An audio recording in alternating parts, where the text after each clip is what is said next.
Hello，大家好，欢迎来到天空熊的世纪小学堂。今天呢，我们要教学的目标是四座湖泊。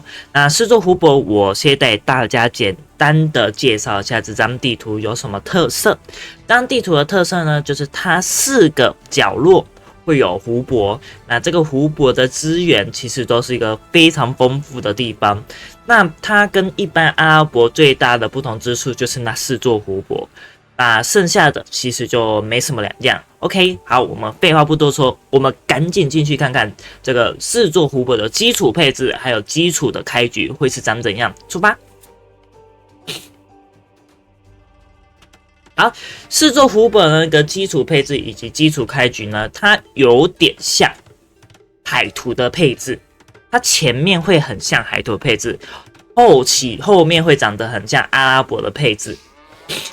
这也是说，如果你今天是个阿拉伯玩家，不会打海图的话，那其实这张图你一样还是可以打，只是别人会有吃海的优势啊，你不会有那个海的优势而已。好，那今天呢，我教大家的是吃海的配置。那吃海，然后中间是 Fox 在陆地上，不会是 Fox 在海上。一个开局的方式就直接打一手肉嘛。这边的最简单的开局就是六肉四木。好，基本上每个文明都可以这样，六肉四木。那有些特别的文明，你再自己去特配一下。那例如像是日本、塞尔特，或者说是什么马利波斯等等，这些在渔港方面，或者在你的初期资源有额外加成的部分。你可以再自己去特配你的村民，看怎样的调试可以达到一个经济最大化的一个效果。好，那这边呢，等下就要配到六肉四木，接下来就要去盖渔港。那我刚刚说了，四湖长得很像阿拉伯，其实这也意味着说，它的资源的配置也是长得跟阿拉伯很类似，一样就8只羊。那因为我今天这个是乳牛关嘛，对不对？乳牛关呢，它就只有3只乳牛，4只羊。那其实这也等同于8只羊的意思，是8只羊，2只猪啊，我有1只猪在底下，2只猪1滩鹿。这个跟我们阿拉伯的基本配置、基本的资源是长得很像、很类似，对不对？所以为什么我也会说四座湖泊其实是有湖的阿拉伯而已。好，那接下来我们回到正题哈。那这边六肉四木之后呢，就派村民过去盖港。那在盖港的这一部分呢，有一个小细节要注意哦。有些人他在这个时候呢，就会开始过来巡你的海边。那这时候你有2个应对措施。第一个应对措施，你的斥候待在旁边保护你的村民，这是其中一种。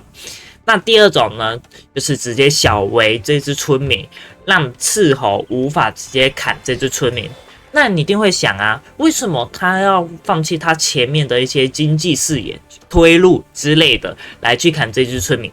那我跟你讲，如果这只村民今天你在还没有被盖港、还没完成之前呢，被砍死，那代表什么事情？首先，你得再额外派一村，再从家里来到湖边，再重新盖港，这是第一件事情。第二件事情，你死了一村。那第三件事情是什么？你的港的时间被 delay 到。你看看哦，如果这个时候你的港的时间被 delay 到，那也就是说你这时候木头可能是100-200多，也就是说你这个时候你的资源其实已经呈现爆炸的状态。这也是为什么有些人会去投资那只斥候来砍这只港村的原因。那世道很险恶啊，我必须呼吁大家，这种防护措施大家一定要做哈，防护措施一定要做。好，那后续呢的一个配置，我们刚刚讲到六肉四木去盖港嘛，对不对？那中间快卡房记得要去盖房子，后续全部都在吃了。当我们做到村民数19村的时候，我们点下支部。那从哪边看到我们村民数19村呢？请你们把我们的眼睛移动到上方的这个地方，这个黑暗时代左边这边有写个村民，下面有写个19。那这个时候的19就是实质上你地图上有的村民数，它这个不包含预算，所以可以放心。当你看到你的村民数19的时候，点支付，然后准备 up。好，那 up 完后续的配置要长怎样呢？后续的配置呢，你需要把所有村民都先拉去伐木。那拉去伐木为什么要这样做？这跟阿拉伯有什么两样？会这样做的原因是因为你在前期你投资了这些3艘渔船，投资了225木头，也就是说你前面的木头会很稀缺，因为你除了盖这3艘渔船，还有盖这个港以外呢，你等一下还要盖军营、马厩，这些木头耗费的大量木头都也要计算在里面。那当我们下了军营，下了第2个伐木场之后，我们再把这个村民砍 TC 旁边木头的村民收回来吃肉，这样子就好。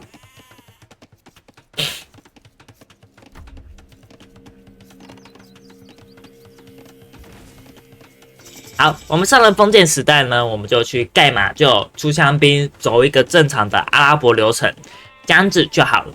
我们可以很简单的就把它当做阿拉伯的地图来打这样子，因为这张图其实还是很复杂啦，并没有说真的像我今天开局这么单纯。有的人会打装甲工啊、装甲枪兵啊、肉马开啊、小公丘兵开啊，或者甚至直接偷渡村民到你的湖来搞你的湖。那今天呢，我仅只是教一个最基本、最基础的个配置给大家参考，后续的一个变化，你们可以在下方影片来讨论。或者说，你也可以去问问各路高手，这个4虎要怎么打才能够把它的 power 给打出来。好了，各位，我们今天的教学就到这边。有任何问题呢，就欢迎在下方留言。那如果有想要许愿的项目，也可以在下方留言。我是天空球，今天这个教学影片就到这里，各位再见。